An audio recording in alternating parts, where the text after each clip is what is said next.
ഫ്രണ്ടിൻ്റെ അടുത്ത് ഒരു ബുക്കിൻ്റെ റിവ്യൂ ആയിട്ടാണ് വന്നിരിക്കുന്നത് കേട്ടോ. ഒരു മലയാളം പുസ്തകത്തിൻ്റെ റിവ്യൂ ആണ്. ഈ ഒരു ബുക്കിനെ കുറിച്ചിട്ട് ഞാൻ മുന്നേ ഷോർട്സിലൊക്കെ ഇട്ടിട്ടുണ്ട്. ബെസ്റ്റ് ക്രൈം ഫിക്ഷനിലൊക്കെ പെടുന്ന ഒരു ബുക്കാണ് എന്ന് പറഞ്ഞിട്ട്. എനിക്ക് വായിച്ചതിൽ വെച്ചിട്ട് ഈ ക്രൈം നോവൽസിൽ വായിച്ചതിൽ വെച്ചിട്ട് എനിക്ക് ഇഷ്ടപ്പെട്ട ഒരു പുസ്തകമാണ്. It's A best crime fiction novel എന്ന് തന്നെ ഞാൻ പറയട്ടോ. ചിലർക്ക് ഇത് വായിക്കുമ്പോൾ കുറച്ച് ലാഗായിട്ട് തോന്നാറുണ്ട്. ഇപ്പം ഞാൻ എൻ്റെ ഫ്രണ്ട്സിൻ്റെ റിവ്യൂ ഒക്കെ കേട്ടപ്പോൾ അവർ പറഞ്ഞു കുറച്ചും കൂടി ഭയങ്കര ഡീറ്റെയിലിംഗ് വന്നു, ലൈക്ക് കുറച്ച് എന്താ പറയുക ഒരു വലിച്ചു നീട്ടപ്പെട്ടു എന്നൊക്കെ തോന്നി എന്നൊക്കെ പറഞ്ഞു. പക്ഷേ അത് ഓരോരുത്തരുടെ മെൻറ്റാലിറ്റി അനുസരിച്ചിരിക്കും. എന്നെ സംബന്ധിച്ച് ഈ പുസ്തകം എനിക്ക് ഭയങ്കരമായിട്ട് ഇഷ്ടപ്പെട്ടു. സോ ഈ ഒരു പുസ്തകത്തിനെ കുറിച്ചാണ് ഞാൻ സംസാരിക്കുന്നത്. കിഷ്കിന്ധിയുടെ മൗനം.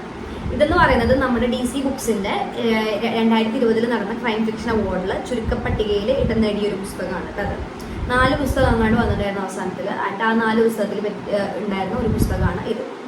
സോറി ഇത് തല തിരിച്ചു പിടിച്ചേക്കാണ്. ഇതിൻ്റെ റൈറ്റർ എന്ന് പറയുന്നത് ജയപ്രകാശ് ബാനൂറാണ്. അതിൻ്റെ റേറ്റ് വരുന്നത് 340 ആണ്.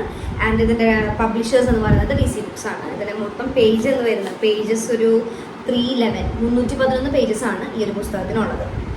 വളരെ നല്ലൊരു പുസ്തകമാണ്. ഇതിനെക്കുറിച്ച് പറയുകയാണെന്നുണ്ടെങ്കിൽ ഈ ഒരു പുസ്തകം മെയിൻലി ഹൈലൈറ്റ് ചെയ്യുന്നത് നമ്മുടെ നാട്ടിൽ പണ്ടുണ്ടായിരുന്ന ഒരു പഴയ കൊലയാളി സംഘത്തിനെ കുറിച്ചിട്ടുള്ള ഒരു കഥ.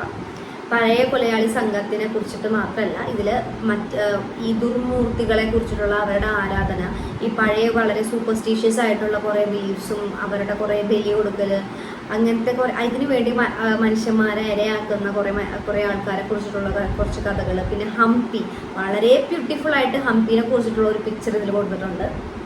പഴയ ഹംപിയിലുണ്ടായ രാജാക്കന്മാർ, അവരെ സംബന്ധിച്ചിട്ട് അവർ ചുറ്റിപ്പറ്റിയിട്ടുള്ള കുറച്ച് കാര്യങ്ങൾ അങ്ങനെ.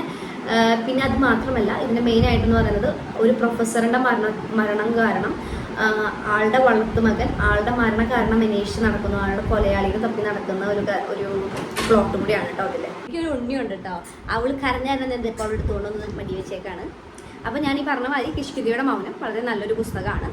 ഇഷ്ടമുള്ളവരൊക്കെ മേടിച്ച് വായിച്ച് നോക്കാം. Out of 10 I will rate 10 on 10 for this book. It's A very good book. നിങ്ങൾക്ക് ഇഷ്ടപ്പെടാണെന്നുണ്ടെങ്കിൽ ഇതിനെ കുറിച്ച് വായിച്ചു നോക്കുക. നിങ്ങൾക്ക് ഇനിയും കൂടുതൽ ക്രൈം ബുക്സിനെ കുറിച്ച് അറിയണം, അല്ലെങ്കിൽ കൂടുതൽ റെക്കമെൻഡേഷൻസ് വേണമെന്നുണ്ടെങ്കിൽ just comment below. I will just reply for all the messages. And thank you for watching my video. Bye bye.